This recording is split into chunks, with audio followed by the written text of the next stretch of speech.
बीड जिल्ह्यातील मस्साजोग गावचे सरपंच संतोष देशमुख यांच्या हत्येला 2 आठवडे उलटून गेल्यानंतरही 3 आरोपी अजूनही फरार आहेत. या पार्श्वभूमीवर फरार आरोपींना अटक करावी आणि मुख्य सूत्रधाराचा शोध घ्यावा या मागणीसाठी सर्वपक्षीय नेत्याकडून 28 डिसेंबर रोजी बीडमध्ये मोर्चाचं आयोजन केलं आहे, असं आवाहन मराठा आरक्षण आंदोलक मनोज जरांगे पाटील यांनी केलं आहे. वृत्त सविस्तर जाणून घेण्याकरता चॅनलला सबस्क्राईब जरूर करा. मनोज जरांगे पाटील म्हणाले की मी उद्या परभणीतील मृत तरुणांच्या कुटुंबियांना भेट देणार आहे आणि त्यानंतर मस्साजोग इथं सरपंच देशमुख यांच्या कुटुंबियाची भेट घेणार आहे. तसंच 28 डिसेंबर रोजी जनतेनं बीडमध्ये मोर्चाचं आयोजन केलं आहे. या मोर्चामध्ये सर्वांनी सहभागी व्हावं. हा जनतेचा मोर्चा असल्याने मी देखील त्यामध्ये जाणार आहे. कोणाचाही बाप आला तरी हे मॅटर मी दबू देणार नाही, अशी भूमिका जरांगे पाटील यांनी मांडली आहे.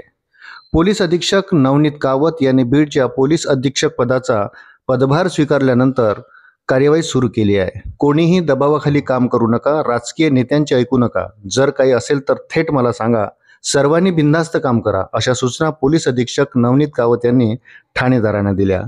पदभार घेतल्यानंतर सोमवारी त्यांनी पहिली क्राईम मीटिंग घेतली. यावेळी त्यांनी ठाणेदारांना आधार देण्यासह अप्रत्यक्ष कारवाईचा इशाराही दिला. मस्साजोग सरपंच हत्या प्रकरणामुळे बीड जिल्हा राज्यभर गाजला. यातील आरोपींना अद्यापही अटक करण्यात आलेली नाही. याच प्रकरणाच्या अनुषंगाने मुख्यमंत्री देवेंद्र फडणवीस यांनी अविनाश बारगड यांची बदली करीत नवनीत कावत यांची पोलीस अधीक्षक म्हणून नियुक्ती केली. शनिवारी रात्री 10:30 वाजता पदभार घेतल्यानंतर रविवारी लगेच कामाला सुरुवात केली. सोमवारी त्यांनी जिल्ह्यातील सर्व ठाणेदार आणि प्रमुख अधिकाऱ्यांची बैठक बोलावली. यामध्ये त्यांनी सुरुवातीला सर्वांचा परिचय करून घेतला.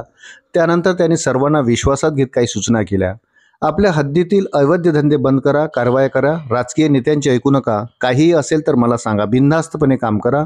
हलगर्जी झाली तर तोंडाने बोलणार नाही, पण कागदावर कारवाई करेन, असा इशाराही दिला. तसेच गुन्हेगारी संपवून बीडचं नाव चांगलं करायचं आहे, त्यामुळे सर्वांनी निर्भयी वातावरणात काम करावे, असे कावत यांनी सर्वांना सांगितले. यावेळी अप्पर अधीक्षक सचिन पाडकर, कविता तिडके यांच्यासह उप अधीक्षक, ठाणेदार व इतर शाखांचे प्रभारी अधिकारी उपस्थित होते.